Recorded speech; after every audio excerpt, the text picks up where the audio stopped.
hated that because for some reason in my head, I thought if you're religious all your life and you do the right thing and you do the good thing, when the time comes, like, they'll be there. Like, he'll show up in a way that you recognize. So he'll be there. They'll be like, oh, hello, it's me, Jesus.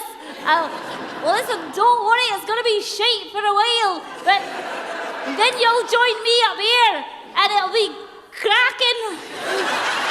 Whatever. Right?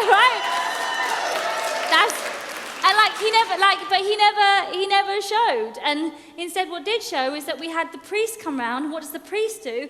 The priest is there doing a ceremony where he's forgiving you for all your sins and being like, oh, you're a worthless piece of shit, let's hope he lets you in. Like, and you're like, this is horrible, this is not holy, this is not divine, this is not kind, like, this doesn't make any sense. And before she died, I asked her all the questions under the sun, like, what do I do if I have a baby? Look after it. Okay, but what if I, what do I do if I drop it? Well, try not to, but what if I accidentally just try and hold on to the baby? Yeah, but what if I accidentally leave it on the roof? Why would you do it? You know when you go to Sainsbury's and you put it on the roof and you drive home and you're like, I've left the baby on the roof, like, what if I leave a baby on the roof? She's like, well, try and go shopping with somebody for the first few months. Okay. And how do I make your lasagna? Like, is it sheets first or is it sauce first? And then she died. So talk about your cliffhanger. Her lasagna was amazing, right? And so right before, as she was dying, she passed away in this hospice, and there was a moment that I went to the hospice, and on the way, I passed a dog's trust.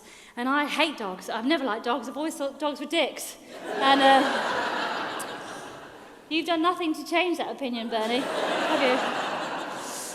And I went to a dog's trust, and I felt weirdly comforted by dogs. Like, I walked in, it was really nice. It was nice to be comforted by animals and babies. I couldn't talk to people, couldn't communicate how I felt. It's very weird to grieve for somebody, especially somebody that brought you up, because you've never known life without them, so you just don't know how to navigate it.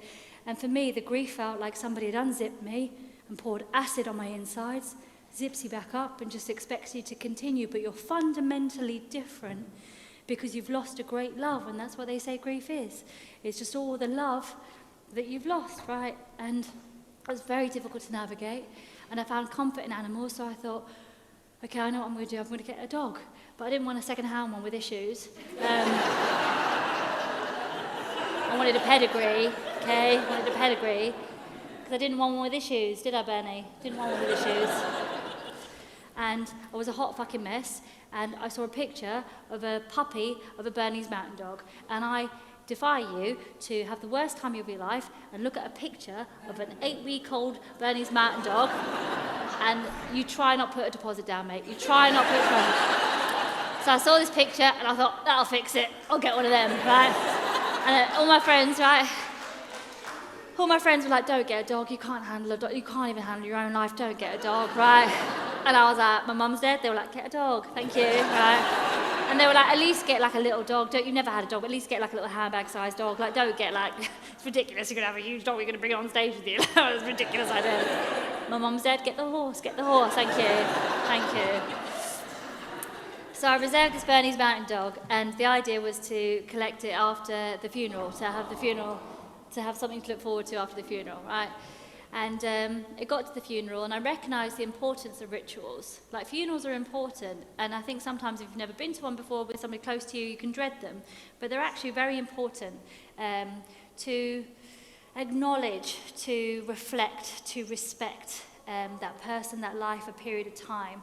And what's interesting about emotions is that even if we don't have that ritual, your body will naturally, instinctively want it. So, for example, what you might find is there's certain times of the year, if you lost somebody in the summer, for example, you find yourself feeling sad or irritated or weird, and you're like, why am I feeling weird in the summer? And it's because your body remembers, like that book, it keeps the score. Your body literally remembers things that have happened to you, right? Because the air smells the same. You're wearing sleeveless shirts again. You're wearing summer dresses. You're wearing things that you wore at the time when they've died or when something significant happened. So your body remembers it. So that need for ritual is important because it helps us process these emotions and collectively share and reflect and enjoy. And what I hated is the priest wouldn't let us do that, because I wanted to have a celebration of her life, and I wanted to read that prayer, love is patient, love is kind. You know the one from the film? It's from the book too, but it's mainly from the film. People know it. And the priest was like, no, you can't have that prayer. It's a wedding prayer. You can't have that prayer. This is a funeral. you have to have a funeral prayer. So we're there. My mum's just died horribly, being like, oh, I'm a piece of shit. I hope he lets me in. I'm a piece of shit. I hope he lets me in. That's a shit prayer. I didn't like it at all, right? But the funeral happened, and I went to go get the dog, and then I got a text message saying, sorry, we've decided to keep your dog. And I was like, great, fucking, that's just wonderful, dog. That's just great, fucking no dog. And all my friends were like, oh, thank fuck. Oh, my God. Thank fuck. Like, that's a sign from your mum. Like, that's your mum. That's your mum. Because she knows you'd be useless with a dog. So she's like, that's a sign. I'm like, that's really great. So on the worst day of my life, she took away the only thing I was looking forward to. So great. Why don't you next time you give me a useful fucking sign? Like, I don't know, sauce first, Louisa. That's how you nail the lasagna. That would have been more useful.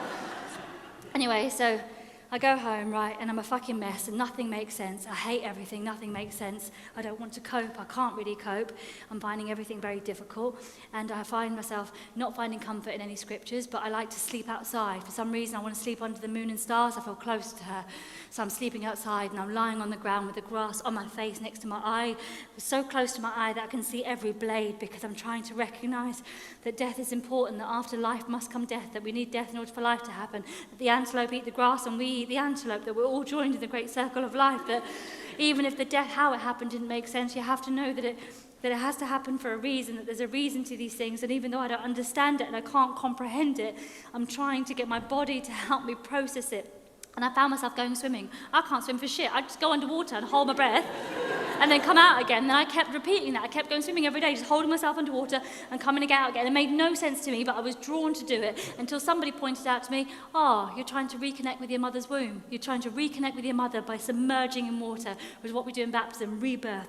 So you go, even if you don't know what to do, our body has this ancient wisdom and healing. It intrinsically knows sometimes what we need.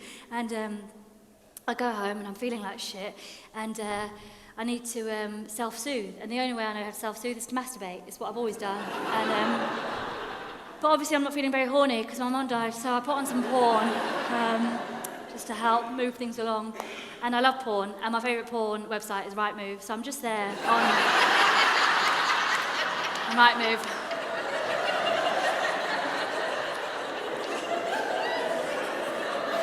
Just looking at like detached houses in central London, like fucking highest to lowest.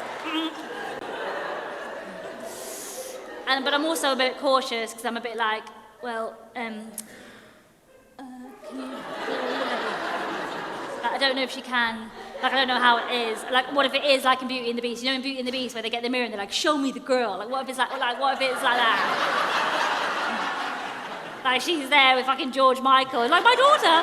Oh, yeah. Do you want to see your daughter? Oh, I'd love to. What's Louisa up to? I hope she's making the most out of her life. And it's just me being like, 3-bed, like, no. So go ahead.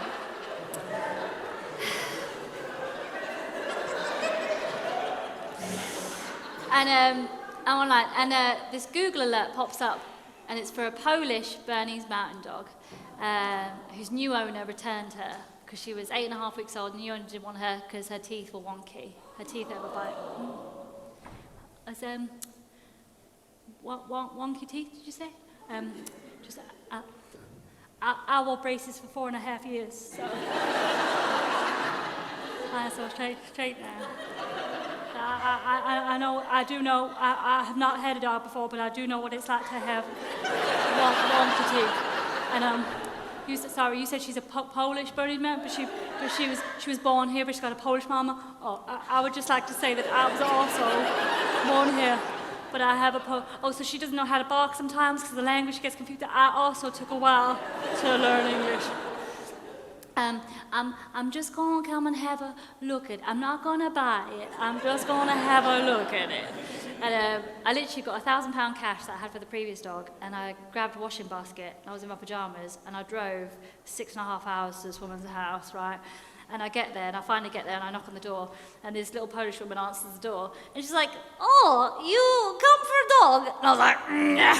And she's like, "In pyjamas with a washing basket. My mum's dead. Oh, come in, right?" And this woman invited me into her house, and it was so nice because she was fresh off the boat, so her twang, she was just had the same melody that my mum had. Like I can't understand the language, but I can hear it when people speak it. I love it. It's intrinsic. It's in my bones. It's my favourite kind of music. So she's there talking in Polish, being like, not the pa, not the pa, not the pa. And it feels beautiful. And she's a single mum, and her kids there, and I've got this beautiful puppy on my lap, and they say, you don't pick the puppy, let the puppy choose you. Like when you go to pick him up, let the puppy come to you and choose you. And I've got this beautiful puppy on my lap. And for the first time in like 2 months or whatever it had been, it felt like, for the first time, somebody had unzipped my insides and just put coconut oil on my soul. I just felt soothed. And I said, I can't believe this is my dog. And she said, that's not your dog is over there. Eating carpet.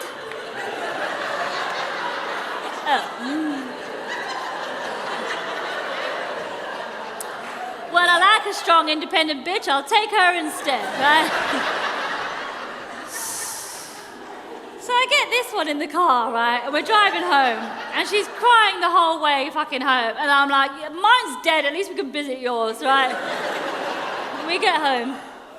And she single-handedly saved my life. She has saved my life, this beautiful animal, because she has given me so much love. She has thrown so much love at me, and I've been able to throw all that love back at her. And it's wonderful.